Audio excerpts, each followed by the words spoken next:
ఉమ్, ఉమ్. ఏం చేస్తున్నావు ఇషిత? నేను మ్యాగీ వండుతున్నాను మమ్మీ. అవునా, నీకు మ్యాగీ వండడం కూడా వచ్చా? వచ్చు. నాకు స్టవ్ వెలిగించడం ఎలా వచ్చు, టీ పెట్టడం కూడా వచ్చు. ఎట్లా చేస్తారు మ్యాగీ ఇప్పుడు? మ్యాగీ ప్యాకెట్లు తెచ్చుకొని కట్ చేసుకొని పొడిని కూడా సీజర్తో నీట్ గా కట్ చేసుకొని. ఏ పొడులు? మ్యాగీ పొడిని. పొడి అనరు దాన్ని, పౌడర్. పౌడర్ ని కట్ చేసుకొని వేసుకోవాలి. అలా వేసుకోవాలి.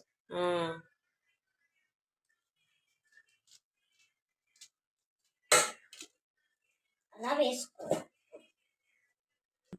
అన్ని కట్ చేసుకుని దీనిలో వేసి మునిగిన వరకు, అవి మునిగిన నీళ్లు పోసి అవి మునిగిన వరకు నీళ్ళు నింపుకోవాలి.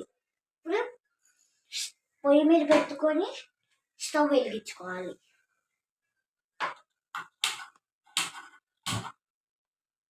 అంటే ఫ్రెండ్స్ 5 minutes-లో అయిపోతాయి. పైన మూత పెట్టుకోవడమే ఫ్రెండ్స్. ఇప్పుడు పాట యాడ్ చేసుకోవటం. ఆఫ్ చేసే